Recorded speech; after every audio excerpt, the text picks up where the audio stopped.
નમસ્કાર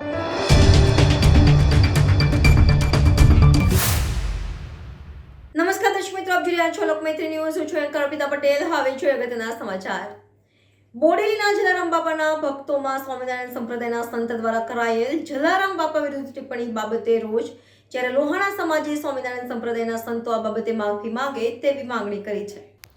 છોટાઉદેપુર જિલ્લાના બોડેલીના જલારામ બાપાના ભક્તોમાં સ્વામિનારાયણ સંપ્રદાયના સંત દ્વારા કરાયેલ જલારામ બાપા વિરુદ્ધ ટિપ્પણી બાબતે રોષ, જ્યારે લોહાણા સમાજે સ્વામિનારાયણ સંપ્રદાયના સંતો આ બાબતે માફી માંગે તેવી માંગણી કરી છે. સ્વામિનારાયણ સંપ્રદાયના જ્ઞાનપ્રસાદ સ્વામી દ્વારા જે જલારામ બાપા વિરુદ્ધ ટિપ્પણી કરી હતી તેનો લોહાણા સમાજ દ્વારા સખત શબ્દોમાં વિરોધ કરવામાં આવ્યો છે.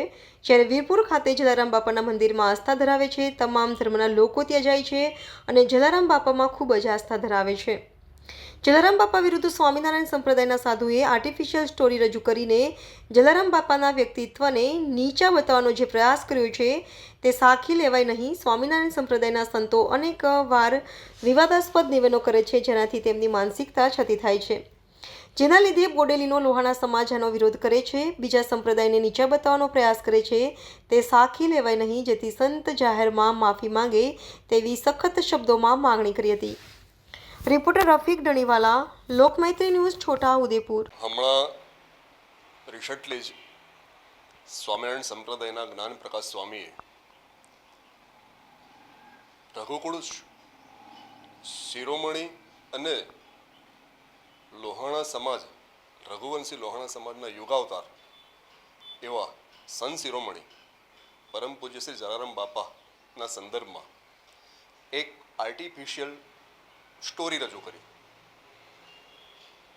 એને આ સ્ટોરી બાબતે આ સ્વામિનારાયણ સંપ્રદાયના સાધુની જે આ જે હરકત છે એને બોડેલી લોહાણા સમાજ સખત શબ્દોમાં વખોડી કાઢે છે. સાથે સાથે અમારે એક વાત પણ લોકો સમક્ષ મૂકવી છે કે સમસ્ત રઘુવંશી લોહાણા સમાજના યુગાવતાર સંત શિરોમણી પરમ પૂજ્ય શ્રી જલારામ બાપાની જગ્યા એટલે એ જગ્યામાં લાખો કરોડો લોકો આસ્થા ધરાવે છે. એમાં દરેક જ્ઞાતિ સમાજના લોકો પરમ પૂજ્ય શ્રી જલારામ બાપા પ્રત્યે આસ્થા ધરાવે છે. શ્રદ્ધા અને સેવાનું પ્રતીક એવું વીરપુર એમનું ધામ, ત્યાં આજે પણ લગભગ હું માનું છું ત્યાં સુધી 2000ની સાલથી 1 રૂપિયો પણ ડોનેશન લેવામાં નથી આવતું, છતાં પણ સદાવ્રત 205 વર્ષથી ધમધોકાર ચાલે છે.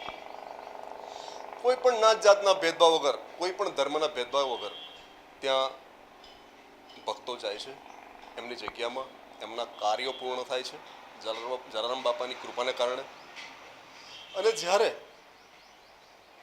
સ્વામિનારાયણ સંપ્રદાયના જ્ઞાન પ્રકાશ સાધુએ એક આર્ટિફિશિયલ સ્ટોરી રજૂ કરીને જે જલારામ બાપાના વ્યક્તિત્વને જે નીચા બતાવવાનો જે પ્રયાસ કર્યો છે, એ હીન પ્રયાસથી જલારામ બાપાની શાખમાં કોઈ ઘટાડો થવાનો નથી કે થયો નથી, બલકે શાખમાં વધારો થવાનો છે.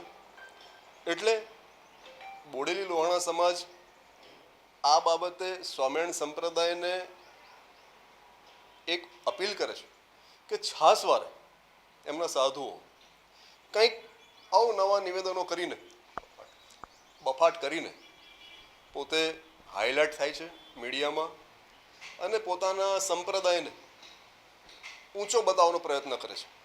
એ ખરેખર ના થવું જોઈએ. સ્વામિનારાયણ સંપ્રદાયના લોકોએ સમજવું જોઈએ. અને આ જલારામ બાપાના કેસમાં હું તો આગળ વધીને એવું કહીશ કે હરિભક્તોએ આવીને જ આગળ આવીને આ જ્ઞાન પ્રકાશ સ્વામીનો વિરોધ કરવો જોઈએ.